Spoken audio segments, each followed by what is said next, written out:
সুপ্রিয় দর্শক, মেহেরপুর প্রতিদিন স্টুডিও থেকে স্বাগত জানাচ্ছি। আমি মাহবুব চান্দু।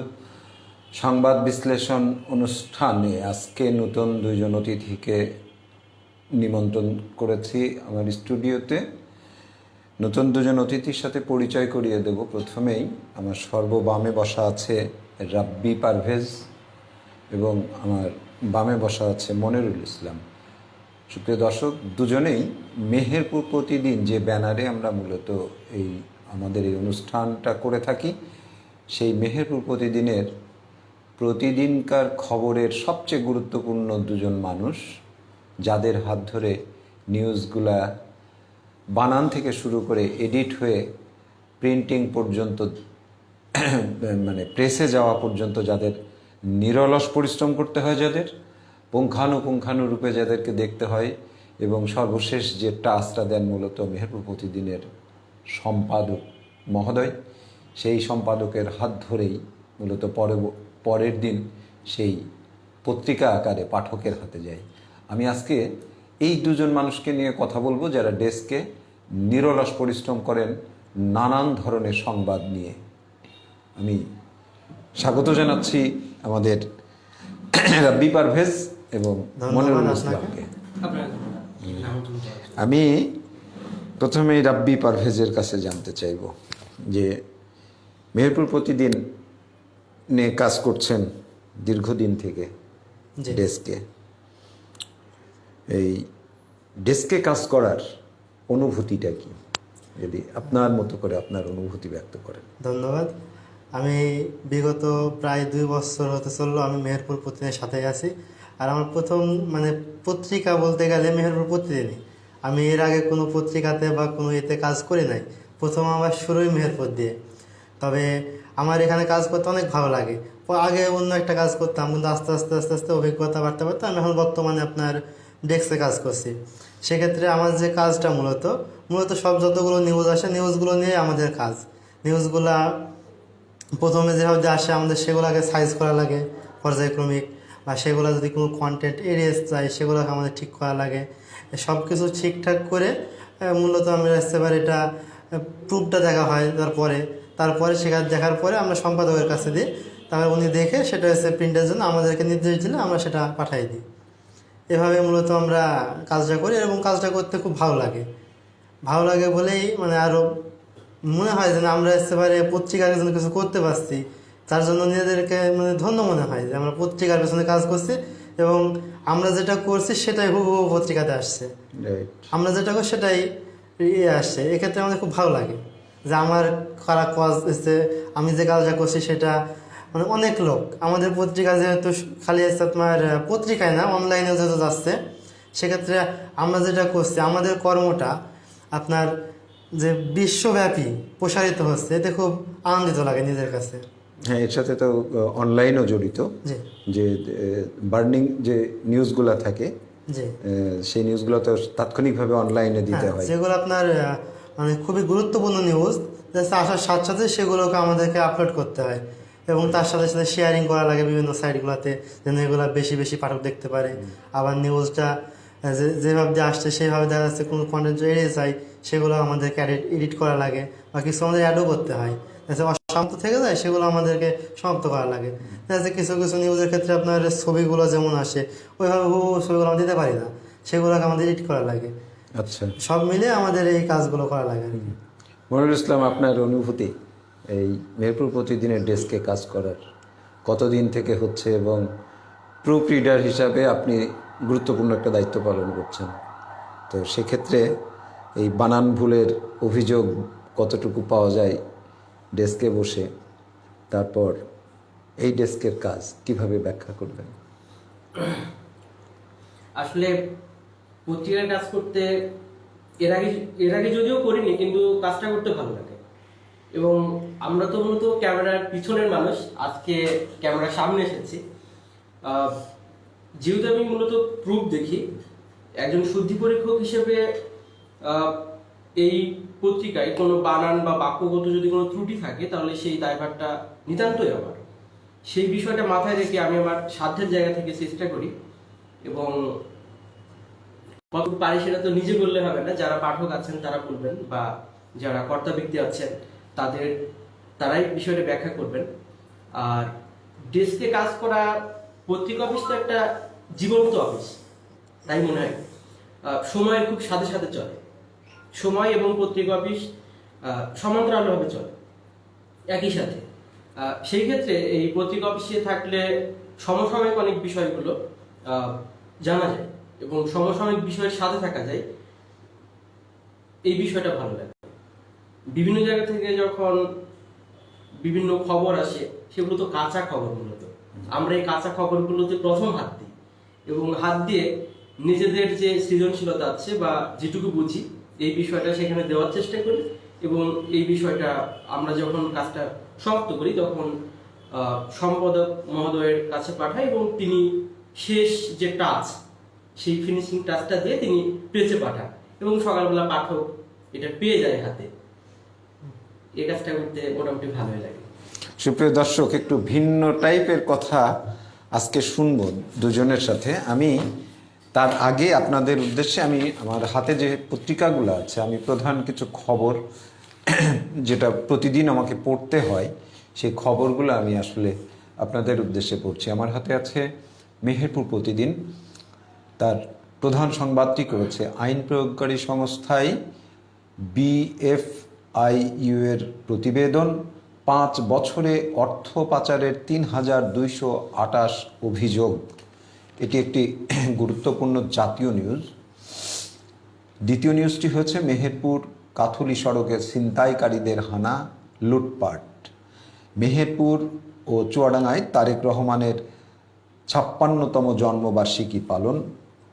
বাংলাদেশে এখন বিশ্বস্ত সেনাপতির প্রয়োজন, ব্যারিস্টার সুমন ইতিমধ্যে মেহেরপুরে তার ফুটবল টিম নিয়ে খেলতে এসেছিলেন দুদিনের জন্যে। তো ব্যারিস্টার সুমনকে নিয়ে একটি রিপোর্ট। কুষ্টিয়ায় মহানবীকে কটূক্তি করা স্কুলের পরিচালক আটক। মেহেরপুরে সূর্য পূজা পালিত। ঝিনাইদহে নারী শিশুসহ 7 জন আটক। ঝিনাইদহে ফ্রি ভেটেরিনারি মেডিকেল ক্যাম্প। কোটচাঁদপুরে প্রতিবেশীর চর থাপ্পড়ে কৃষকের মৃত্যুর ঘটনায় মামলা। ধান ঝাড়াকে কেন্দ্র করে এই বিরোধ। সশস্ত্র বাহিনী দিবস আজ। রোহিঙ্গা সংকট সমাধানে জাতিসংঘ প্রস্তাবে ভোট দেয়নি ভারত, বিপক্ষে চীন। আমার হাতে আছে মাথা ভাঙার প্রধান সংবাদটি করেছে প্রাথমিকের সিদ্ধান্ত নেই ধোঁয়াশা মাধ্যমিকে। চূড়ান্ত হয়নি বিশ্ববিদ্যালয়ে ভর্তি। শিক্ষা প্রতিষ্ঠান বন্ধ থাকায় শিক্ষার সব পর্যায়ে ক্ষতিগ্রস্ত ছাত্রছাত্রীরা। সকলকে ধর্মীয় অনুশাসন মেনে চলার আহ্বান পুলিশ সুপারের। আলমডাঙ্গার রুইতনপুরে বাইতুন্নুর জামে মসজিদের উদ্বোধন। ইউনোদের নিরাপত্তা, 4 ধরনের সমস্যায় আনসার সদস্যরা। 2 মাসে বেতন বকেয়া 6 কোটি টাকা নেই। থাকা খাওয়ার, অস্ত্র সংরক্ষণের নিরাপদ ব্যবস্থা। মানুষের কল্যাণে নেতাকর্মীদের নিরলসভাবে কাজ করে যাচ্ছে। আলমডাঙ্গায় বধ্যভূমি পরিদর্শন ও নেতাকর্মীদের সাথে মত বিনিময়কালে এমপি সেলুন জোয়ারদার। গুড়ি গুড়ি বৃষ্টি, মেঘ কাটলে শীত নামবে। আলমডাঙ্গা বণিক সমিতির ত্রিবার্ষিক নির্বাচন আজ। 19 পদের বিপরীতে প্রতিদ্বন্দ্বিতা করছেন 32 জন। আখের সাথে বিভিন্ন প্রকার সাথী ফসলের চাষ। এটি একটি দর্শনা কেরুজ চিনি মিলের জমি লিজ নিয়ে বাড়তি আয়ের প্রত্যাশায় একটি প্রকল্প। চুয়াডাঙ্গায় বিশিষ্ট শিক্ষক ইলা আপা আর নেই। কোটচাঁদপুরে কৃষকের মৃত্যুর ঘটনায় হত্যা মামলা দায়ের। মেহেরপুরে বিএনপির ভারপ্রাপ্ত চেয়ারম্যান তারেক রহমানের 56তম জন্মবার্ষিকী পালন। আমার হাতে আছে পশ্চিমাঞ্চল। র্যাবের অভিযানে 2 যুবদল নেতাসহ গ্রেপ্তার 9। সিরাজগঞ্জ, রাজশাহী ও উত্তরায় 31টি তাজা বোমা, বিদেশি পিস্তল, গান পাউডার ও বোমা তৈরির সরঞ্জাম উদ্ধার। সশস্ত্র বাহিনী দিবস আজ। এইচএসসির ফল মূল্যায়নে প্রস্তাব প্রস্তুত, শীঘ্রই নীতিমালা। আলমডাঙ্গার বধ্যভূমি পরিদর্শনে আওয়ামী লীগের নেতাকর্মীদের সাথে মত বিনিময় সভায় সেলুন জোয়ারদার। গাংনীতে তুচ্ছ ঘটনায় সংঘর্ষ, উভয় পক্ষের মহিলা সহ রক্তাক্ত, জখম 8। আলমডাঙ্গার রুইতনপুর বাইতন্নুর জামে মসজিদ উদ্বোধনে পুলিশ সুপার জাহিদুল ইসলাম। এটা একটা আসন্ন পৌর নির্বাচনকে সামনে রেখে উঠান বৈঠক।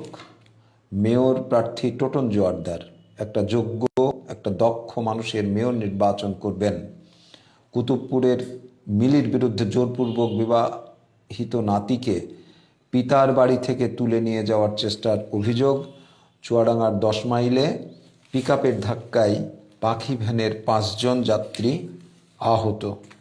দলকে এগিয়ে নিতে দলকে ঐক্যবদ্ধ হতে হবে। দর্শনায় পৌর যুব দলের পরিচিতি ও আলোচনা সভা। নির্বাচন হলে চুয়াডাঙ্গা পৌর এলাকাকে দুর্নীতি ও মাদক মুক্ত হিসাবে গড়ে তুলব, একান্ত আলাপচারিতায় জেলা ছাত্র দল নেতা শরীফ। আমার হাতে আছে সময়ের সমীকরণ। সময়ের সমীকরণের প্রধান সংবাদটি হচ্ছে বেহাল দশা শিক্ষা খাতে। প্রাথমিকে সিদ্ধান্ত নেই ধোঁয়াশা, মাধ্যমিকে চূড়ান্ত হয়নি বিশ্ববিদ্যালয়ের ভর্তি। এইচএসসির ফল কিভাবে চূড়ান্ত হয়নি এখনো। সংশয়ে বিভাগ পরিবর্তন করা ফল প্রার্থীরা। মর্গে একাধিক মৃতদেহ ধর্ষণ, অভিযোগে ডোম গ্রেপ্তার। চিকিৎসকের ব্যবস্থাপত্রে টেস্ট লিখে রোগীর সঙ্গে প্রতারণা। করোনার দ্বিতীয় ঢেউয়ে ফের টালমাটাল বিশ্ব। ইউরোপে প্রতি 17 সেকেন্ডে একজনের মৃত্যু। অক্সফোর্ডের ভ্যাকসিন আসছে ফেব্রুয়ারিতে। মাদকের বিরুদ্ধে চুয়াডাঙ্গার 6 বিজিবি পৃথক অভিযান। প্রায় 5 লক্ষাধিক টাকার মাদকদ্রব্য উদ্ধার।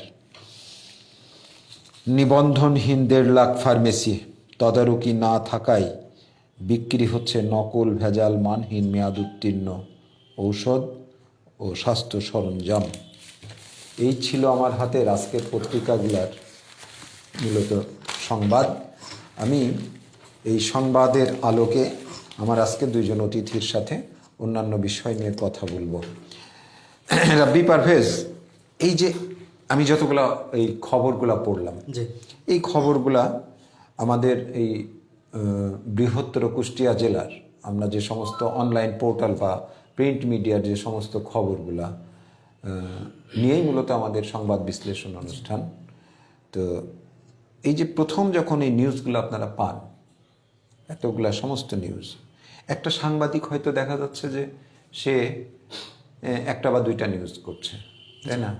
সকল নিউজগুলো যখন আপনাদেরকে তদারকি করতে হয়, তখন নিউজের মানে এলাকার পরিস্থিতি বিবেচনায় একটা সাংবাদিকের চেয়ে ইনফরমেশন তো আপনার কাছে অনেক বেশি থাকে। জি, তা তো ডেস্কে কাজ করে। কারণ ওই যে একটা নিউজ দিচ্ছে, ওইটার আপনার যে নিউজটা দিচ্ছে, ওই ঘটনাকে কেন্দ্র করে একাধিক প্রতিনিধি কিন্তু আমাদের নিউজ পাঠাচ্ছে।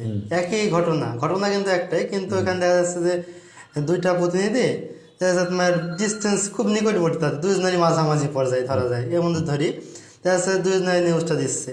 এখন আমাদেরকে মূল্যায়ন করতে হয় যে কার নিউজটার ভিতরে বেশি তথ্য আছে এবং কোন নিউজটা সাবলীল হয়েছে, আর কোন নিউজটা পাঠক পড়বে বা পাঠক পড়লে বুঝতে পারবে যে ঘটনা আসলে কি। আমরা মূলত সেই নিউজটাকে সিলেক্ট করি যে এটা আমাদের পত্রিকায় দেওয়া যায়। দেখা যাচ্ছে যে যারা ভাষাগত দিক ভালো আছে বা আপনার কন্টেন্টটা সব কিছু মিলায়ে সুন্দর যেটাকে বলে আমরা, সেই নিউজটা আমরা রাখি। আর যেটা আপনার ভালো হয় না বা যেটা আপনার তথ্য কম থাকে, আমাদের কাছে আমাদের সাধ্যমতো চেষ্টা করি তথ্য কম থাকে, দেখা যাচ্ছে নিউজ একটাই আসছে, মানে ওই ঘটনার কেন্দ্রে একটা নিউজে আসছে কিন্তু নিউজটা ভালো হয়নি, সেক্ষেত্রে আমরা সেই প্রতিনিধিকে ফোন দিই। দেখা যাচ্ছে আপনার রাত সেটা এসে 11টা হতে পারে, 12টাও হতে পারে, তারপরেও কিন্তু আমাদেরকে ফোনেদেরকে বিরক্ত করতে হয়। কারণ আমাদের নিউজটাকে সাবলীল করতে হলে যে তথ্যপত্র দরকার সেগুলো না থাকে তাহলে আমরা নেওয়ার চেষ্টা করি, এবং যদি ফোনে না পাই তাহলে আমরা আমাদের মতোভাবে অন্যান্য সাইটগুলোতে দেখি আমরা যে নিউজটা কীভাবে এসেছে বা কীভাবে করা যায় নিউজের তথ্য না দিলে তো নিউজটা সাবলীল হচ্ছে না। সেক্ষেত্রে আমরা অনেক সময় নিউজটা ফেলেও দিই। নিউজটা মানে একেবারে যেরকম আসার দরকার বা যেরকম তথ্য থাকার দরকার সেরকম তথ্য পাচ্ছি না। দেখা যাচ্ছে আমাদের যদি মেহেরপুর বা গাংনী হয় বা চুয়াডাঙ্গা হয় বা মেহেরপুর জেলার ভিতরে হয়, তাহলে সেক্ষেত্রে দেখা যাচ্ছে নিউজগুলো আমরা একেবারে কোনো না কোনোভাবে সংগ্রহ করতে পারি, যেহেতু আমরা মেহেরপুরেরই মানুষ।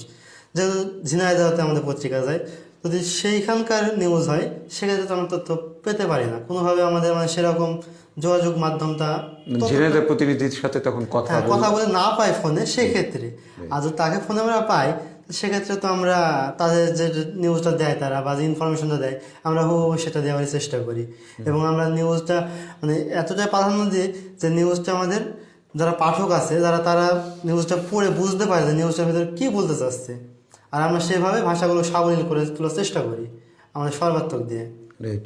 আমি আসবো আপনার কাছে। মনিরুল, আপনাকে যেটা আমি জিজ্ঞাসা করছি সেটা হলো এই ঘরে বসে নিউজ করা, এই ডেস্কে কাজ করে, যেহেতু প্রতিনিয়ত এই নিউজ দেখছেন, সেক্ষেত্রে একটা রিপোর্টার, আপনার ফিল্ডে যে রিপোর্টার, সেটা ইউনিয়ন ভিত্তিক হোক বা উপজেলা ভিত্তিক হোক, তার একটা রিপোর্ট দেখে তো বোঝা যায়, তাই না, যে এটা সে ঘরে বসে করেছে।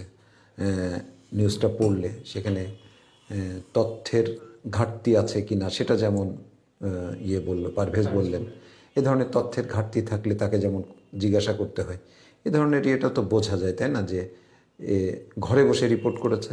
তখন আসলে কি করেন, বা এই বিষয়ে আপনার ডেস্কের এই নিউজ সংক্রান্ত পার্টিকুলারলি কোনো নিউজকে নিয়ে আপনার অভিজ্ঞতা? যেহেতু কাজ করছি এখানে কিন্তু গাণিতিক কোনো সূত্র বা সমাধানের জায়গাতে আসা যাবে না, যেটা এটাই হবে এরকম কোনো সুযোগ নেই। তবে এখানে একটা মেধার ব্যাপার আছে, নিজের একটা বিবেচনার ব্যাপার আছে। সেই বিবেচনা থেকেই বোঝা যাবে যে আসলে প্রতিনিধি নিউজটাকে কিভাবে গুরুত্ব দিয়েছেন, উনি আসলে তথ্যগুলো ঠিক করে দিয়েছেন কিনা, উনি ফিল্ডে যথাযথভাবে উপস্থিত ছিলেন কিনা, বা মন গড়া কথা বা বাড়ি বসে করেছেন কিনা, এইটা বোঝার জন্য গাণিতিক কোনো সূত্র নেই, কিন্তু নিজের মেধাকে কাজে লাগিয়ে বা নিজের দৃষ্টিভঙ্গিকে কাজে লাগিয়ে বিষয়টা অনুধাবন করতে হবে, এবং আমরা সেই কাজটাই করার চেষ্টা করি।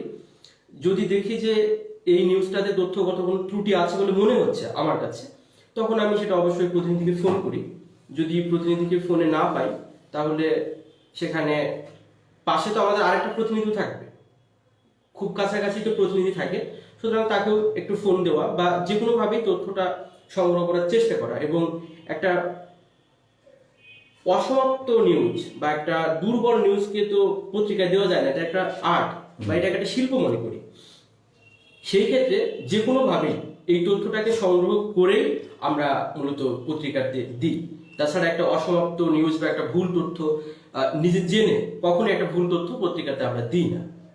সেটা যে কোনোভাবেই সেই অন্য প্রতিনিধি হোক বা যে কোনোভাবে সেটা ম্যানেজ করে সেই কাজটা করার চেষ্টা করি। এ বিষয়ে আমি একটু বলতে চাই, আপনার একটা প্রতিনিধি একটা নিউজ যখন লেখে, সেই নিউজটা কপি পেস্ট আছে কিনা সেটা কিন্তু নিউজের কন্টেন্ট দেখলেই বোঝা যায়। যেহেতু আমরা এটা নিয়ে কাজ করছি, দেখা যাচ্ছে আপনার একটা আঞ্চলিক নিউজ, সে নিউজটা চলে আসছে আপনার ন্যাশনাল ক্যাটাগরিতে, তখন তো আমরা বুঝে ফেলি যে নিউজটা আমাদের প্রতিনিধি লেখা না বা এটা কোথা থেকে সংগ্রহ করেছে। সেক্ষেত্রে আমরা হচ্ছে নিউজগুলো যেহেতু কাজ করছি, নিউজ দেখলেই বুঝতে পারি। আর হচ্ছে কিছু কিছু নিউজ আছে স্পটে না গিয়ে নিউজ করে দিচ্ছেন, সেক্ষেত্রে আপনার যে তথ্যের তারতম্য সেখানেই বোঝা যায় যে নিউজটা কিভাবে করা। এটা আসলে তখন কি তাগাদা দেন যে আপনি এই সংশ্লিষ্ট মানুষ, মানে সংশ্লিষ্ট যিনি ব্যক্তি যেখানে কথা বলা দরকার ছিল আপনি বলেননি কেন, বা সেখানে তথ্যটা নেন আগে তিনার সাথে ক্রসিংটা করে আপনি তথ্যটা পাঠান? আমরা এসে বিষয়ে ফোন দিই, যেমন যদি একটা অ্যাক্সিডেন্টের নিউজ হয় বা সড়ক দুর্ঘটনার নিউজ হয়, সেক্ষেত্রে তো আপনার সেখানে একটা ডাক্তার বা একটা তোমার পুলিশের একটা বক্তব্য লাগেই, যেহেতু একটা তোমার এসে অ্যাক্সিডেন্ট বা দুর্ঘটনা। সেক্ষেত্রে আমরা দেখা যাচ্ছে কিছু কিছু প্রতিনিধি আছে, দেখা যাচ্ছে ওখানে আপনার যায় না যায় নিউজটা করে দিচ্ছে যে অমুক জায়গার অমুক জায়গায় অ্যাক্সিডেন্টে মারা গেছে, সেখানে আপনার নেই কোনো পুলিশের বক্তব্য বা কোনো ডাক্তারের কাছে গেছে কিনা। এরকম তো না থাকলে তখন আমরা ফোন দিই যে আপনার এই নিউজটা আপনার অসমাপ্ত আছে, এই নিউজটার ক্ষেত্রে আপনার এই তথ্যগুলো লাগবে, আপনি কাইন্ডলি সেটা জানান আমাদেরকে। দেখা যাচ্ছে উনি লেখে না পাঠাতে পারলেও দেখা যাচ্ছে তাৎক্ষণিক বা কিছুক্ষণ পরে আমাদের ফোন দিয়ে বললো যে আমি এখানে ফোন দিয়েছিলাম, এই তথ্য আমাকে দিল, তখন আমরা সেটা এডিট করি। বা কিছু কিছু ক্ষেত্রে তিনি নিউজটা পুরো ফেলে দিয়ে নতুনভাবে সাজিয়ে আবার আমাদেরকে দেন। আমরা এভাবে মূলত সংগ্রহ করার চেষ্টা করি সবসময়তে। মনিরুল, আপনাকে যদি এভাবে বলি যে ধরেন একটা নিউজ পাঠালো, তার একটা শিরোনাম আছে, তাই না, নিউজটার শিরোনাম। তো এই শিরোনামগুলো অনেক সময় দেখা যায় যে দুর্বল কিছু শিরোনাম হয়, তখন তো নিশ্চয়ই সেই শিরোনামগুলো পরিবর্তন করতে হয়। জি অবশ্যই করব। তো শিরোনামে পরিবর্তনের ক্ষেত্রে আর একটা খুব গুরুত্বপূর্ণ জায়গা, সেটা আপনারা ফলো করেন কিনা, যে সেই নিউজটা যদি, যে রিপোর্টার নিউজটা দিল, সে হয়তো কারোর কাছ থেকে নিউজটা সংগ্রহ করেছে, হুবহু ওই নিউজটা দিলে তাহলে সে যার কাছ থেকে নিয়েছে তার মাধ্যমটাই একই শিরোনামে যদি নিউজটা হয়, আপনার এখানেও তো একই নিউজটা হবে একই শিরোনামে, সেক্ষেত্রে অন্তত শিরোনামটা কিছুটা পরিবর্তন করা বা একটা দুর্বল শিরোনামকে শক্তিশালী শিরোনাম তৈরি করা, সেই কাজটা কিভাবে করে? আমি আগেই বলেছি যে এটা একটা আর্ট, আমি আর্ট বলেই মনে করি। সেই ক্ষেত্রে একটা দুর্বল বাক্য বা একটা দুর্বল শিরোনাম এটা তো রাখা যাবে না, কারণ একটি নিউজ মানুষ কেন করবে? মানুষ তো খুব যান্ত্রিক। তাহলে এই যান্ত্রিক মানুষকে তো একটা বাক্য দিয়ে বা অল্প কিছু শব্দ দিয়ে তাকে এই বিষয়টাকে আগ্রহী করতে হবে। সেই ক্ষেত্রে যদি শিরোনামটা দুর্বল হয় তাহলে পাঠক সেই বিষয়টাকে এড়িয়ে যাবেন। এই নিউজটা কিভাবে, এর কতটা গুরুত্ব, এই নিউজের ভ্যালুটা কি, আসলে শিরোনাম দেখেই বা শিরোনাম পাঠক আকৃষ্ট হবে, পাঠক আকৃষ্ট হবে এবং শিরোনামে তার বিষয়টা বোঝা যাবে। শিরোনাম একটা দর্পণের মতো কাজ করতে পারে এই নিউজটার। সেই ক্ষেত্রে আমরা চেষ্টা করি যে শিরোনামটা সুন্দর করা বা ওই নিউজের সাথে সামঞ্জস্য রেখে একটি যথার্থ শিরোনাম দেওয়ার চেষ্টা করি। আচ্ছা, ইয়েতে এই শিরোনাম ছাড়া অন্যান্য যে তথ্য উপাত্তগুলো দরকার হয়, যেটা পারভেজ বলছিলেন, তো সেই তথ্য উপাত্তের ক্ষেত্রে যখন আপনারা ওই ইয়ের সাথে, রিপোর্টারের সাথে যখন কথা বলেন, তখন কি মূলত তারা এক ধরনের কোনো ধরনের বিরক্তি প্রকাশ বা এই ধরনের কোনো আপনাদের মানে এক ধরনের ভুল বোঝাবুঝি এ ধরনের কি কখনো ইয়ে হয়, নাকি এটা স্মুথলি যে তথ্যগুলা, যে উপাত্তগুলো থাকা উচিত যেটা আপনি চাচ্ছেন, সেটা কি আসলে তাৎক্ষণিকভাবে বা একটা সময় পর্যন্ত পেয়ে যাচ্ছেন কিনা? মানে আমি সেট আপটা সম্পর্কেও জানতে চাচ্ছি একটু, যে আমাদের রিপোর্টাররা যেভাবে কাজ করছে।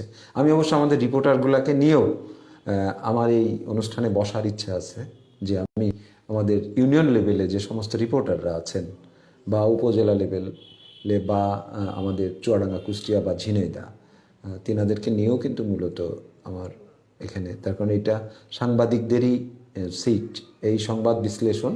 আমি মনে করি আপনারা যারা এই সংবাদটা করছেন, এটা তারই একটা অংশ, যে এই যে সংবাদটা আমরা পিছনের একটা সংবাদকে পিছনের আরও তার যে তথ্য উপাত্তগুলো থাকে, যেগুলা কাহিনীগুলো জানানোর চেষ্টার জন্যই মূলত সংবাদ বিশ্লেষণ। ঠিক তেমনি এই ডেস্কে কাজ করছেন যারা, তারা কিভাবে এই সংবাদটা পাঠকের জন্য উপস্থাপন করছেন, সেটা একটা গুরুত্বপূর্ণ প্রশ্ন। এ কারণে মূলত আপনাদের দুজনকে আমার এই সংবাদ বিশ্লেষণে বসানো।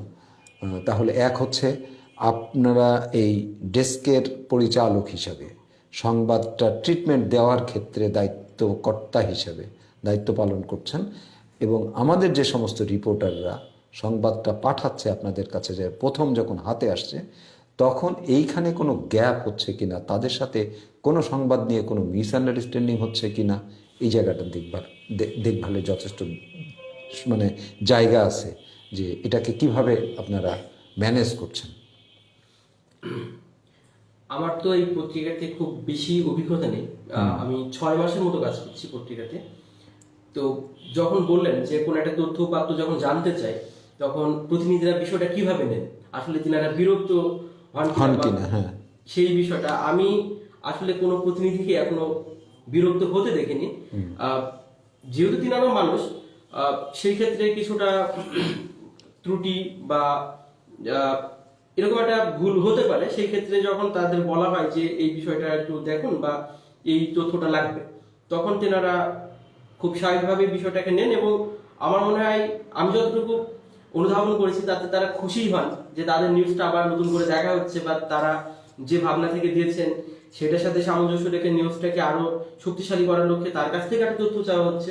কোয়ারি করলে সাধারণত রিপোর্টাররা মনে করে যে তাহলে নিউজটা আসবে, যেহেতু তাদের দেশ একটা থেকে ইয়ে হয়ে যায় যে আমার নিউজ হারিয়েছে, অবশ্যই আমার নিউজটা পত্রিকাতে আসবে, যার জন্য আমাকে ফোন দিয়েছে। Right. তারাও একটা এসে এসে কনফার্ম হয়ে যায় যে আমার নিউজটা যাচ্ছে, সেক্ষেত্রে তারাও মানে আনন্দ ফিল করে নিজের থেকে যে আমার নিউজটা যাচ্ছে, আমার তথ্যটা কম আছে, আমি কোথায় পাবো তথ্যটা, আমাকে সংগ্রহ করে দিতে হবে, সে তার সাধ্য মতো চেষ্টা করে। আবার যদি কিছু কিছু তথ্যগুলো পাচ্ছে না, সেক্ষেত্রে আমাদের বলে দেখেন ভাই আমরা সে ফোন দিয়েছিলাম তো সে পাইনি কো, সেক্ষেত্রে আমার ঠিক আছে আপনি আপনার জায়গায় চেষ্টা তো করেছেন, তারপরে আমরা সেটাকে আমাদের মতো করে ঠিক করার চেষ্টা করি। দেখা যাচ্ছে তথ্যগুলো অনেক সময় এসে আদার্স, যেহেতু বর্তমান নেটের যুগ, দেখা যাচ্ছে কোনো একটা ছবি আসছে না, সেই ছবি আপনার হুবহু না হলেও আমরা ছবিটাকে এডিট করে বা অন্য কোনো আপনার ফেসবুকের মাধ্যমে বা আমাদের সেই এরিয়ার ফ্রেন্ড থাকে সেখান থেকে আমরা কালেক্ট করার চেষ্টা করি। আর বর্তমান তো সবাই আপনার ফেসবুকের মাধ্যমে বা আদার্স যে সামাজিক মাধ্যমগুলো আছে সবার সাথে যোগাযোগ আছে, সেক্ষেত্রে আমরা সেই এলাকাতে দেখি যে আমাদের ওই এলাকাতে কোনো ফ্রেন্ড সার্কেল বা আদার্স কেউ আছে কিনা, সেখান থেকে এই তথ্যটা পাওয়া যায় কিনা। পারভেজ, আমি আরেকটা প্রশ্ন আপনাকে করি, সেটা হলো আপনি বেশ একটা সময় ধরেই মেহেরপুর প্রতিদিনের ডেস্কে কাজ জি। করছেন। মেহেরপুর প্রতিদিনের আমাদের এই প্রিন্ট মিডিয়ার সাথে সাথে আমাদের যে অনলাইনটা আছে, অনলাইন তো মানে প্রতিটা মুহূর্তই সেখানে Update করা অনলাইন আপডেট করতে হচ্ছে। এমন কিছু নিউজ থাকে যে নিউজগুলা আপনি অনলাইনে দিচ্ছেন না, যেটা পরের দিন পত্রিকায় প্রিন্ট হবে। এখানে একটা প্রতিযোগিতা আছে যে এমন কিছু নিউজ আছে যে নিউজগুলা দিলে সেটা আবার কপি হয়ে যাবে অন্যের হাতে। যে আমরা এটার উপর নির্ভর করি যে আমাদের এই নিউজটা মানে কেমন, নিউজটার কন্টেন্টটা কেমন। এই নিউজটা এবারে যদি আমি এখন দিই, আমার পত্রিকাতে দিলে এটার একটা ভ্যালু আছে, পত্রিকার আলাদা ভ্যালু আছে। অনলাইনে থেকে কিন্তু মানুষ পত্রিকাটাকে বেশি প্রাধান্য দেয়, কারণ অনলাইনটা এমন একটা জায়গা যেখান থেকে আপনার যে কোনো সময় ডিলিট বা মুছে ফেলা যায়। কিন্তু পত্রিকাটা যে প্রিন্ট হয়ে আসে সেটা কিন্তু আর মুছার কোনো উপায় থাকে না, কারণ সেটা অলরেডি চলে আসে। সেই ক্ষেত্রে আমরা দেখি যেগুলো খুবই গুরুত্বপূর্ণ নিউজ, কারেন্ট নিউজ, একদম একদম কারেন্ট নিউজ, কিন্তু সেই নিউজটা গুরুত্ব অনেক বেশি, সেক্ষেত্রে আমরা নিউজটাকে রেখে দিই, যেটা আমাদের পত্রিকায় আসবে তারপরে আমরা এবারে অনলাইনে দেবো। আর এটা চুরি হওয়ার ভয় আছে, আমরা অনলাইন যদি দিয়ে দিই তাহলে এখান থেকে অনেকজনে কপি করে নিয়ে নিতে পারে। সেক্ষেত্রে আমরা যেগুলো খুবই গুরুত্বপূর্ণ নিউজ সেগুলো রেখে দিই। এবং আমরা সে নিউজটা দেওয়ার আগে প্রতিটা নিউজের ক্ষেত্রেই মানে কিছু কিছু নিউজ বাদে, যেগুলো আপনার সাধারণ নিউজ, এগুলো বাদে যেগুলো ইম্পর্টেন্ট মনে হয় আমাদের কাছে, তাৎক্ষণিক আমরা সম্পাদক মহোদয়কে জানাই যে আমরা এই নিউজটাকে একেবারে অনলাইন দেবো কিনা। উনি যদি বলে না এই নিউজটা একেবারে এরকম নিউজ, এটা একেবারে দিলে চুরি হয়ে যেতে পারে, সেক্ষেত্রে আমরা সেই নিউজটাকে রেখে দিই। তাছাড়া আপনার অন্যান্য আদার্স নিউজগুলো যেগুলো সাধারণ নিউজ, সেগুলো প্রতিনিয়তই আপডেট হয়ে থাকছে। দেখা যাচ্ছে একটা নিউজ আমি যেটুকু সময় ডেস্কে থাকি সেইটুকু সময়ের মধ্যে যদি কোনো নিউজ আসে, তে আপনার 10 মিনিটের মধ্যেই আমরা সেটাকে পাবলিশ করার চেষ্টা করি, কারণ সেই নিউজটার উপরে যে নিউজটা দিচ্ছে তার নিউজ যদি তাৎক্ষণিক পোস্ট হয় তাহলে তারও একটা তোমার ইয়ে জাগে, যে উদ্দীপনা জাগে, সে প্রতিনিয়ত নিউজ দিতে চাই। কারণ যে সে এমন করছে যে নিউজটা আমি দিচ্ছি, আমার নিউজটা অনলাইনে আসে, তাহলে আমি আরও নিউজ দেবো, তাহলে এখানে আমার একটা পরিস্থিতির একটা ব্যাপার আছে। যেহেতু আমরা এখন বর্তমানে করি কি, যে প্রতিনিধি পাঠাচ্ছে নামে দেওয়ার চেষ্টা করি, তাহলে তার ভিতরে একটা উদ্যম কাজ করে যে আমার নামে নিউজটা আসছে বা আমি এখানে পরিচিত হতে পারছি। সেক্ষেত্রে আমরা প্রতিনিয়ত নিউজগুলা আসার সাথে সাথে অনলাইন দেওয়ার চেষ্টা করি। আর আপনার যে বানানগত ইয়ে আছে, দিক আছে বা আদার্স কোনো হেডলাইন, দেখা যাচ্ছে আমরা কিছু কিছু হেডলাইন আছে যেগুলো আপনার খারাপ হচ্ছে বা নিউজের সাথে যাচ্ছে না, সেগুলো দেখা যাচ্ছে আমি নিজের থেকে চেষ্টা করি, আর না পারি তখন একেবারে আমি সম্পাদক মহোদয়ের সাথে সাহায্য নিই, ভাই এটা আমি পাচ্ছি না, আপনি একটু দেখতেন তাহলে আমার ভালো হতো। বা আমাদের যে চিফ রিপোর্টার আছে ওনাকেও আমি নিউজটার হেডলাইনটা দিয়ে দিচ্ছি, দেখেন এই নিউজটার হেডলাইনটা কীভাবে করলে ভালো হয়, দেখা যাচ্ছে সাথে সাথে উনিও আমাকে একটা সুন্দর একটা হেডলাইন দিয়ে দিচ্ছে। আমরা এভাবে সকলের সমন্বয় নিয়ে কিন্তু কাজটা করতেছি, যার কারণে আমাদের কাজটা করতে মানে জটিলতা আসছে না, খুব ইজিলি আমরা কাজটা করতে পারছি। মনিরের কাছে আসি। মনিরকে কোনো রিপোর্টার কি তার কোনো রিপোর্ট প্রকাশের ক্ষেত্রে, পেস্টিংয়ের ক্ষেত্রে কি আসলে অনুরোধ করে যে ভাই এই নিউজটা একটু দেখেন, খুব কষ্ট করে করেছি, নিউজটা একটু যাতে প্রিন্ট হয়, এই ধরনের কোনো অনুরোধ কি আসে? আমার 2-1 বার এরকম অনুরোধ এসেছে। অনুরোধ অ্যাকচুয়ালি করতেই পারেন, আসলে সেই অনুরোধ রাখবো কি রাখবো না সেটি তো আমার একটা ব্যক্তিগত মতামত আছে। সেই ক্ষেত্রে আমি অবশ্যই সম্পাদক মহোদয়কে জানাবো যে এমন একটি কথা বলছেন, তাহলে বিষয়টা কি করবে। হ্যাঁ, দিন শেষে তো সংবাদের সকল কিছুর সিদ্ধান্তের মালিক হচ্ছেন সম্পাদক মহোদয়। হ্যাঁ, সেক্ষেত্রে তাকে তো অবশ্যই জানাতে হবে। আমি এই জন্য বলছি যে অনেক সময় তো সম্পাদককে সরাসরি রিপোর্টাররা কিছু বলতে পারে না, সেই ক্ষেত্রে ডেস্ককে কনভিন্স করার চেষ্টা করে কিছুটা, যে আমাদেরকে মাধ্যম করে সম্পাদকের কাছ পর্যন্ত দেখেন ভাই পৌঁছায়। আসলে লাইভ জায়গা থেকে যে কেউ একটা অনুরোধ করলেই সেটা আসলে রাখা যায় না, সেটা নিজের বিবেচনা এবং শেষ পর্যন্ত সম্পাদক তো কখনো কখনো তো তাকে আসলে কিছুটা সার্ভিসও তো দিতে হয়, তাকে তো উৎসাহিতও করতে হয়, তাই না? সে কিছুটা ইন্সপায়ার্ড হয় যে যেহেতু একটা ইয়ে, তিনি এসে মাঠে যদি নিয়ে সে ধরনের পরিশ্রম দেওয়ার করছে। মতো হয়, তাই না? অনেকে আবার করে কি, অনেক আসলে যারা এই সাংবাদিকগুলাই হয়তো দেখা যাচ্ছে যে একটা সময় খুব দক্ষ হয়ে ওঠে, তখন ওরা নিজেরাই হয়তো বুঝতে পারে যে এই নিউজটার একটা ভিন্ন গুরুত্ব আছে, এই নিউজ প্রকাশিত হবে, এটা হয়তো সম্পাদক মহোদয় এই নিউজটাকে বাদ দেবেন না। ঠিক আছে, মফস্বলের এই পত্রিকাগুলোর ক্ষেত্রে অনেক ক্ষেত্রেই অনেক সময় এরকম হয়। আচ্ছা, ডেস্কে কাজ করতে করতে অনেক সময় তো শিফটিং ডিউটি হয়। পারভেজ হয়তো বলে গেলেন যে মনির আমি থাকছি না 1 ঘন্টা, আপনি একটু চালাই নিন, তাই না? এটা হয়তো দেখা যাচ্ছে সম্পাদক পর্যন্ত গেল না, তাই না? তখন লোডটা বেশি হয়ে যায়। তো দেখা যাচ্ছে যে কোনো নিউজ হয়তো দেখা যাচ্ছে যে ইয়েতে পেস্টিং হলো না অনলাইনে, বা একটা নিউজ যেভাবে সম্পাদক হয়তো বললেন যে এই নিউজটা তাড়াতাড়ি রেডি করে দেন, ঠিক আছে? এই ধরনের কাজের যে তোড়জোড় ওই সময়, মানে আমি আসলে বোঝাতে চাচ্ছি যে ওই সময়ের এই কাজের মধ্যে কিভাবে কেমন, মানে কিভাবে ম্যানেজ করেন এই ইয়েগুলা? এক হচ্ছে সম্পাদকের প্রেশার, আর এক হচ্ছে যে লোকবল নাই তখন, তাই না? তো কিভাবে ম্যানেজ করেন তখন? আমরা তো একটা অবশ্যই কিছু প্রতিবন্ধকতার মধ্য দিয়ে যাই। আমাদের সেই অর্থে যত লোকবল থাকা উচিত আসলে ততটা তো আমরা ওই অর্থে হয়তো পারি না। তারপর অবশ্যই কিছু লোকবল বা স্কিল মানুষ এখানে আছেন, তারপরেও যদি একজন না থাকেন সেই ক্ষেত্রে তো আরেকজনের জন্য একটা চাপ বাড়তি হয়ে যায়। এবং আপনি জানবেন যে অন্যান্য চাকরির ক্ষেত্রে যে একজনের যে একটা ছুটির ব্যাপার থাকে বা তার একটা রেস্টের ব্যাপার থাকে, পত্রিকাতে কিন্তু এরকম কোনো কিছু নাই, কোনো সাপ্তাহিক ছুটি নাই, কোনো মাসিক ছুটি নাই। সেই ক্ষেত্রে আমরা নিজেদের মধ্যে ম্যানেজ করতে হয়। নিজেদের মধ্যে ম্যানেজ, যখন একজন সমস্যায় পড়ে তখন সেই সমস্যাটাকে আমরা ডেস্কে যারা থাকি তারা সবাই নিজেদের সমস্যা মনে করি, কারণ ওই সমস্যায় আমাকেও করতে হতে পারে। সেই ক্ষেত্রে তাকে যতটা সাপোর্ট দেওয়া যায় এবং অবশ্যই কাজটা ঠিক রেখে আমরা সর্বাত্মক চেষ্টা করি সেই সাপোর্টটা দেওয়ার এবং সেই সাপোর্টটা নেওয়ার। কারণ একই সাথে আমার হয়তো বা এখন সময় আছে, একটা সময় আমার একটু সময় দরকার, আমি হয়তো বা আমি এই সময় থাকতে পারছি না, সেই ক্ষেত্রে এই আন্ডারস্ট্যান্ডিংটা আমাদের ভিতরে আছে বলে মনে করি। আচ্ছা পারভেজ, আপনি মানে যেহেতু আপনার একটা লম্বা সময় অতিবাহিত হচ্ছে মেহেরপুর প্রতিদিনে, মেহেরপুর প্রতিদিন সহ আমাদের এই বৃহত্তর কুষ্টিয়া জেলার যে সমস্ত পত্রিকাগুলো আমরা হাতে পাই বা তাদের পেপারগুলো আমরা দেখি, অনলাইনগুলো দেখি, মেহেরপুর প্রতিদিনের নিউজের যে কন্টেন্ট, মানে সামগ্রিকভাবে প্রতিদিনের, আর এর গেট আপ, এর মেকআপ, আপনি কতটা স্যাটিসফাইড?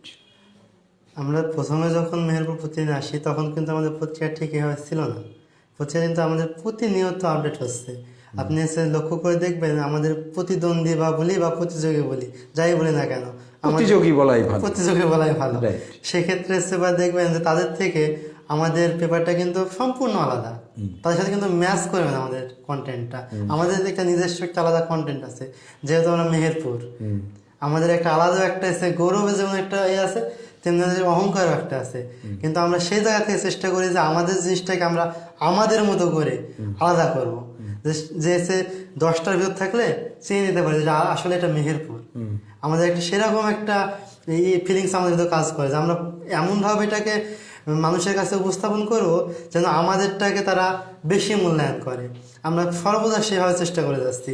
আপনি দেখবেন যে প্রতি নিউজের ক্ষেত্রে বা একটা মানে নর্মাল নিউজ যেটা আমরা বলি, সেটাকে আসলেও কিন্তু আমরা এখানে ট্রিটমেন্ট দিয়ে সেটাকে কিন্তু সাবলীল করে তুলি যে নিউজটা আসলে মানুষ পড়বে। আমি এই জায়গায় আরেকটু বলি, আপনার এই ভাবনার সাথে আমাদের এই মেহেরপুর প্রতিদিনের যিনি প্রকাশক MS ইমন। উনি একজন সৌন্দর্য চর্চা করা মানুষ। জি অবশ্যই। তো এই যে আপনার মেহেরপুর প্রতিদিনের যে কাগজগুলা, এই কাগজ অন্যান্য কাগজের চেয়ে আমাদের মেহেরপুর প্রতিদিনের এই কাগজটা কিন্তু আলাদা। জি মানে এটা বিশেষভাবে নজরদারি করলেন সম্পাদকের আবেদনের ভিত্তিতে প্রকাশক ঢাকা থেকে কাগজ পাঠাচ্ছেন। এই কাগজটা আলাদা, এর প্রিন্টিংটা যার কারণে অনেক ভালো, এর গেট আপটা অন্যরকম। তো সেই ক্ষেত্রে হ্যাঁ রাইট, তো সেই ক্ষেত্রে একটা তৃপ্তি আছে, তাই না, যে আমাদের অনেকগুলোর মধ্যে থেকে মেহেরপুর প্রতিদিনকে আলাদা করে বোঝা যাচ্ছে। তো এর একটা আলাদা তো মানে ভালো লাগা আছে। তা তো অবশ্যই। আর আমার যিনি প্রকাশক তিনি আসলেই মানে কতটা যে মানে পত্রিকার প্রতি স্যাটিসফাইড সেটা মানে বলে বোঝানো যাবে না। তিনি মানে কতটা থাকলে যে একটা পত্রিকার মতো এরকম জগতে মানে করা যায়, ইনভেস্ট করা যায়, তিনি হয়তো বলতে পারবেন, তার জবাব আমার কাছে নাই। তবে তিনি পত্রিকাকে অনেক ভালোবাসেন, সেই সাথে আমরা যারা কাজ করি আমাদেরও তিনি দেখভাল করেন। মাঝে মধ্যে আমি এটাই জিজ্ঞাসা করছি যে উনি কি আপনাদের সাথে যোগাযোগ করেন? মাঝে মধ্যে উনি তো অনেক ব্যস্ত মানুষ, যেহেতু তো ইস্তেফায় জাস্ট খালি একটাই না, অনেকগুলোই আছে আমরা যেহেতু জানি। কিন্তু তার মাঝেও তিনি আমাদের সাথে সবসময় কমিউনিকেট করার চেষ্টা করেন। তিনি যখন আমাদের সাথে আসেন তখন আমার সাথে কথা বলেন, আমাদের কোনো সমস্যা হচ্ছে কিনা, আওয়াজে কোনো প্রবলেম আছে কিনা, বা কাজ করতে আমরা কোনো সমস্যার মধ্যে পড়ছে কিনা। তিনি সবসময়তে আমাদেরকে খোঁজ নেওয়া, তিনি আমাদেরকে নিজের পরিবারের মতো দেখেন, মানে আমাদেরকে তিনি আলাদা নজরে দেখেন না। তিনি আসলেই মানুষ হিসেবে অনেক ভালো। মানে আমি যেহেতু এই হাউসে প্রায় 2 বছর আছি, তার সাথে উঠা বসা করছি, তবে আমার কাছ থেকে তিনাকে অনেক মানে ভালো লাগে। আর এমনকি পত্রিকার সাথে সাথে আমিও তিনার একটা চরম ফ্যান বলতে গেলে সত্যিকার অর্থে। আমি পত্রিকাকে যেমন ভালোবাসি তার পাশাপাশি তিনাকেও ভালোবাসি। সেই ভালোবাসার জায়গা থেকেই কিন্তু আমি পত্রিকাতে কাজ করছি। সম্পর্কের জায়গাটা সুদৃঢ় হয়ে গেছে। মানে তার ইয়েগুলো আমার কাছে অনেক ভালো লাগে, মানে অনেক ভালো লাগে, যার কারণে আমি কিন্তু এটা আলাদা একটা ভালোবাসা জন্মে গেছে পত্রিকার প্রতি বা তিনার প্রতি। সব ফ্যামিলি মেম্বার। জি জি, আমি হচ্ছে তিনি কিভাবে দেখেন আমি বলতে পারতাম, আমাদের কাছে মনে হয় যিনি আমাদেরই খুব কাছের একজন। মনিরুলের এই 6 মাসের অনুভূতি, প্রকাশক, সম্পাদক, চাকরি, সহকর্মী, কিভাবে ব্যাখ্যা করবেন? আসলে সম্পর্ক তো মনে হয় 2 রকম হয় এবং দ্বিপাক্ষিকও হয়। একটা হচ্ছে পেশাগত সম্পর্ক, আবার সেই মানুষের সাথে একটা ব্যক্তিগত সম্পর্কও থাকে। তো ব্যক্তিগত সম্পর্ক তো আর আসলে ক্যামেরার সামনে বলে বোঝানো যাবে না, ব্যক্তিগত সম্পর্কটা খুব ব্যক্তিগতই। তো সেই জায়গা থেকে যেহেতু বসছি ক্যামেরার সামনে, তো দুটো কথা বলি। ইমন ভাইকে ভালো লাগে, প্রথমে ভাবছিলাম যে একজন ব্যবসায়ী এবং রাজনীতিবিদ, পরে দেখলাম যে পত্রিকার মতো একটা জায়গাতে যে মানুষটা তার একটা অর্থ ব্যয় করেন বা এটা নিয়ে চিন্তা করেন, সে মানুষটাকে নিঃসন্দেহে অন্যভাবেও চিন্তা করা যায় বা ভাবা যায়। সেই জায়গা থেকে ভালো লাগে এবং যতটুকু কথা হচ্ছে বা দেখা হচ্ছে এতে করে আমার ভালো লেগেছে। এবং বেশ কিছু মানে আমার যারা পছন্দের মানুষের তালিকায় আছেন তার মধ্যে প্রকাশকও আছেন। আচ্ছা, এটা আর যারা বললেন যে সহকর্মী যারা আছেন, এখানে সবাই আন্তরিক, সেই জায়গা থেকে ভালো লাগে। আবার যেহেতু একসাথে যখন কাজ করি তখন কিছু একসাথে থাকলে তো একটু কথা, জোরে কথা, আস্তে কথা, বিভিন্ন কিছু হতে পারে, সেটা একরকম ব্যাপার। তবে আমরা আমাদের এখানে যারা আছেন একে অপরের যে সমস্যা দেখার যে বিষয়টা, সেটা ভালো লাগে, যে একজন আরেকজনের সমস্যাটা দেখছেন বা একজনের সমস্যা সেটা সমাধানের জন্য যে কোনো ভাবেই হোক সেটা একটা চেষ্টা আমি দেখেছি, যে সবাই সেটা চেষ্টা করেন। যে যেহেতু আমার সহকর্মী একই সাথে কাজ করি, সেহেতু তার পারিবারিক হোক, ব্যক্তিগত হোক বা পেশাগত কারণেই হোক, সেটা সবাই দেখার চেষ্টা করেন। যে আমি এসে দেখছি যে আমাদের একটা আইসিটি একটা মামলা হয়েছে প্রকাশকের নামে এবং সম্পাদক সেই সাথে প্রতিবেদক।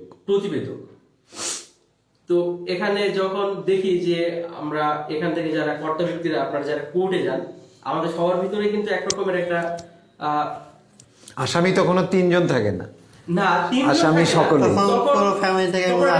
কাজ করে। যে দেরি হলে আবার একবার ফোনও দিই যে আসলে বিষয়টা কি হলো। রাইট। তো এই বিষয়টা যে বললেন যে বোঝাপড়ার যে ব্যাপারটা, আমাদের বোঝাপড়া এমন বলেই মনে করি। এবং যেহেতু আইসিটির বিষয়টা উঠলো, সেহেতু আমার একটা ব্যক্তিগত কথা বলছি, সেটা হচ্ছে কণ্ঠরোধ খুব ভালো কিছু না। কথা বলতে দিতে হবে, কথা শুনতে হবে, আপনার কথা আমি শুনবো, আমার কথা আপনি শুনবেন, কণ্ঠরোধ করা যাবে না। রাইট। একটু আমরা প্রায় শেষের দিকে চলে আসছি, ব্যক্তিগতভাবে একটু কথা বলি। সেটা হলো পড়াশোনা করছেন পারভেজ এখন। জি, পড়াশোনা করতেছি। এই পড়াশোনার মধ্যে থেকে এই পত্রিকায় কাজ করা, এটা তেমন মানে এই কম্প্রোমাইজটা কিভাবে হচ্ছে, ম্যানেজটা কিভাবে হচ্ছে? আপনি যেহেতু বলেন পড়াশোনা, আমি বর্তমানে আপনার হচ্ছে অনার্স 4th ইয়ারে অধ্যয়নরত। তার পাশাপাশি কোন সাবজেক্টে পড়ছেন? আমি হচ্ছে ইকোনমিক্সে অনার্স করতেছি মেহেরপুর সরকারি কলেজ। জি, আমি এবার 4th বর্ষে। করোনার সংকট না হলে হয়তো আমাদের পরীক্ষাটা শেষ হয়ে যেত, কিন্তু করোনার কারণে সবকিছু মানে উলটপালট হয়েছে পুরো পৃথিবীটাই। মানে এখন করোনাটা আমাদের একটা অন্যরকম একটা লেভেল নিয়ে চলে এসেছে, যার কারণে আমরা এখনো মানে কোর্সটা কমপ্লিট হয়নি। তার পাশাপাশি জব, এর ভিতরে কিন্তু অনেক কিছুই আমাকে ম্যানেজ করা লাগে, যেহেতু আমার লেখাপড়া আছে, আবার পত্রিকাকে, আর পত্রিকাটা একটা পুরো যজ্ঞ। এখানে আসতে পারে 1 সেকেন্ড যদি বসে থাকা যায় একটা লোড হয়ে যায়, বোঝা চলে আসে অলরেডি। মানে অন্যান্য ক্ষেত্রে বুঝতে পারবেন না আসলে বোঝাটা কি, কারণ পত্রিকাটা এমন একটা জায়গা যেখানে আপনার একটা নিউজ যদি কিছুক্ষণ পরে দেওয়া যায়, আমার পাশাপাশি আরো যারা প্রতিদ্বন্দ্বী আছে প্রতিযোগিতায় পিছিয়ে যাচ্ছে, যে আমার নিউজ 2 মিনিট লেট হয়ে যায় তাহলে আরেকজন নিউজটা দিয়ে ফেলবে, তার নিউজটা পড়লে একই তো নিউজ, আরেকজন আমার নিউজটা পড়বে না। সেক্ষেত্রে আমাদের প্রতিনিয়ত মানে আপডেট, মানে এইখানে কোনো মুহূর্তে ফেলে রাখার কোনো জায়গা নেই। মাঝে মধ্যে আমাদের দেখা যাচ্ছে যে মিস্টেক হয়ে যায়, মানে যেহেতু আমরা মানুষ, আমাদের শারীরিক বা মানসিক কোন চাপের কারণে দেখা যাচ্ছে আমরা পারছি না। সেক্ষেত্রে দেখা যাচ্ছে যে আমাদের যিনি সম্পাদক মহোদয় আছে উনি কিন্তু প্রতিনিয়ত দেখভাল করেন যে আমার সাইটটা আপডেট হচ্ছে কিনা। মাঝে মধ্যে আমরা ভুল করে থাকি, সেটা তিনি বকাও দেন, কিন্তু আমরা সেটাকে নেগেটিভ ভাবে নিই না, কারণ এটা তো আমাদের, যেহেতু তিনি টাকাটা দিচ্ছেন সেক্ষেত্রে আমাদের একটা স্পিড তৈরি হচ্ছে, মানে ডেভেলপ হচ্ছে। যে তিনি যদি বকা দেন তাহলে আমাদেরকে অনেক সময় দেখা যাচ্ছে রাগ না নিয়ে আমরা সেটা একেবারে মানে কি বলবো, মানে সাধারণভাবে আমরা গ্রহণ করি, তিনি আমার ভালোর জন্য বকছেন। যেহেতু আমি যে এই হাউসে আজকে আছি, যে অন্য হাউসে যাবো না এরকমও না, সেক্ষেত্রে আমার একটা তৈরি হবে, একটা দক্ষতা তৈরি হচ্ছে, বা আমি আগে যেতে পারছি তার মাধ্যমে, যে সময়ের কাজ সময়ে করা। তা এভাবে তিনি এসে আমাদেরকে দেখভাল করছেন প্রতিনিয়ত। তিনি কিন্তু আমাদের সাইটগুলো দেখেন, আমরা যখন নিউজ পোস্ট করি যাচ্ছে মাঝে মধ্যে কিছু কিছু সাইট আছে আমরা নিউজগুলো দিচ্ছি না, আমরা মনে হচ্ছে যে আমরা ফাঁকি দিচ্ছি, আমরা দেখতে পাচ্ছেন না, কিন্তু এরকম সুযোগ নাই। মাঝে মধ্যে তিনি দেখেন যে আমাকে দেখেন, পারভেজ এটা হয়নি কেন, আমাকে জবাব দিয়ে তার একটা জায়গা আছে। তখন ভালো লাগে যে আমি যে ফাঁকি দিচ্ছি আমি ধরা খাচ্ছি, কিন্তু আমার সেই জিনিসটা আমি শুধরেও নিচ্ছি যে এই ভুলটা করা যাবে না, এই ভুলটা করলে আমি মনে হচ্ছে আমি ফাঁকি দিচ্ছি, কিন্তু সম্পাদক দেখছে, কিন্তু আমরা মনে হয় তিনি দেখছে না, তিনি এসে বসে আছেন, কিন্তু বসে বসে তো তিনি কি করেন সেটা তো আমাদের দেখার কম মনে হয়, কিন্তু তিনি কি করছেন তিনি ঠিকই দেখছেন, তিনি আমাদের ভুলগুলো হলে অবশ্যই শুধরে দিচ্ছেন যে তুমি এই কাজটা করো এই কাজকে। পারভেজ আরেকটু বলি, ইয়েতে শিক্ষা প্রতিষ্ঠানের টিচাররা কি জানেন যে আপনি ইয়েতে পত্রিকায় চাকরি করেন, পড়াশোনা করেন? জি অবশ্যই। তিনারা এটাকে কিভাবে? আমার যিনি স্যার আছে শ্রদ্ধেয় গোলাম মোস্তফা স্যার, তিনাকে আমি অনেক শ্রদ্ধা করে ভালোবাসি। তার সাথে যে আমার সম্পর্ক সেটা বলে বোঝাতে পারবো না।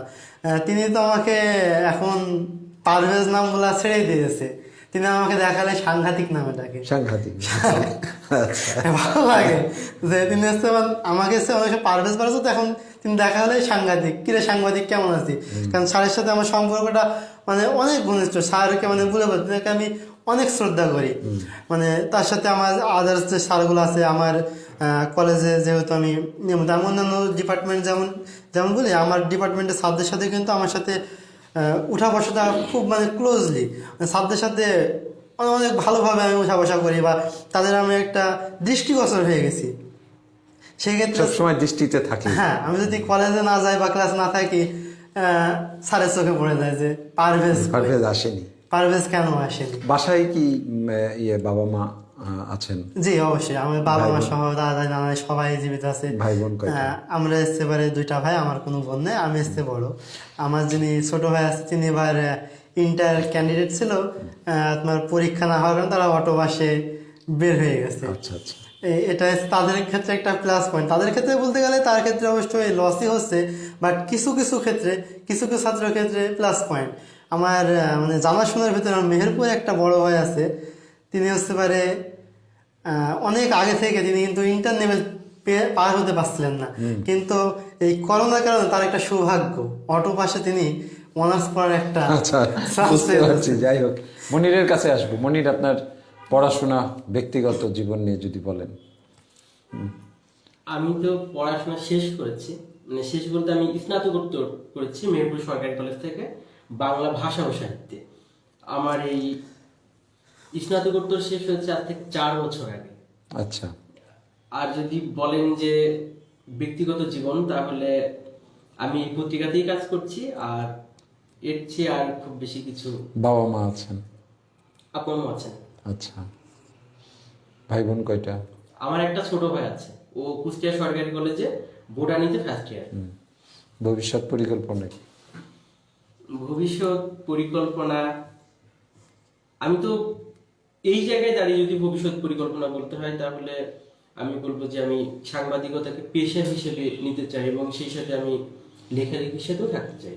আচ্ছা, সাংবাদিকতাকে পেশা হিসাবে ভালো লাগবে আমার মনে হচ্ছে, এবং আমি মোটামুটি একসময় ভেবেছিলাম যে আমি টিচার হব।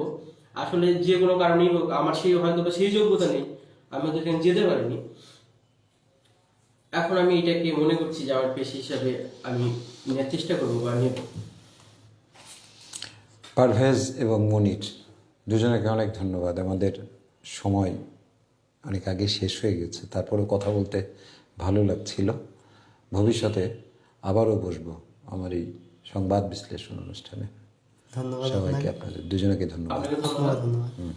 সুপ্রিয় দর্শক, অনেকটা কথা বলছিলাম, বিষয়টা এমন, শিল্পী এবং গীতিকার। শিল্পী হলো প্রকাশ্যে সঙ্গীত পরিবেশন করছেন, যে সঙ্গীতটা তিনি পরিবেশন করছেন, যে গীতিকার সেই নেপথ্য মানুষ। আমরা আজকে কথা বলছিলাম পত্রিকার নেপথ্যের মানুষগুলোকে নিয়ে। আজকে দুজনকে নিয়ে বসেছি, পারভেজ এবং মনিরকে। ডেস্কে আরও অনেকে কাজ করছেন, পিয়াল আছেন, আইটি সেক্টরের মিন্টু আছেন, আছেন অন্যান্য দায়িত্বে যারা কাজ করছেন, তারা সকলেই।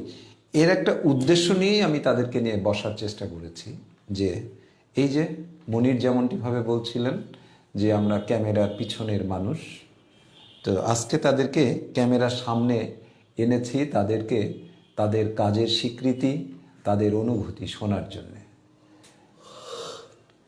ভবিষ্যতে হয়তো আরও দুজনকে নিয়ে, আরও অন্যান্য ইয়েতে যারা কাজ করছেন তাদেরকে নিয়ে বসার ইচ্ছা পোষণ করছি। আমাদের এই অনুষ্ঠান সত্যিকার অর্থে সাংবাদিকদের নিয়েই অনুষ্ঠান। যারা ডেস্কে কাজ করছেন তিনারাও সাংবাদিক, তিনারা বরঞ্চ একজন রিপোর্টারের চেয়ে অনেক সংবাদ নিয়ে কাজ করছেন। কথা শুনলাম এতক্ষণ, আপনারা আপনাদের মতামত ব্যক্ত করবেন এবং চেষ্টা করবেন যারা আসলে যাদেরকে নিয়ে বসছি এই সমস্ত শিক্ষানবিশ বা চেষ্টা করছেন একটা জায়গায় যাওয়ার জন্য, তাদেরকে অন্তত ইন্সপায়ার করবেন, তাদেরকে অন্তত দু কথা বলে সাহস যোগাবেন, এতে করে তারা তাদের কাজের ক্ষেত্রে আরও পরিণত হবে বলে আমার বিশ্বাস। করোনাকালীন সময়ে সবাই ভালো থাকবেন, স্বাস্থ্যবিধি মেনে চলবেন। শুভরাত্রি।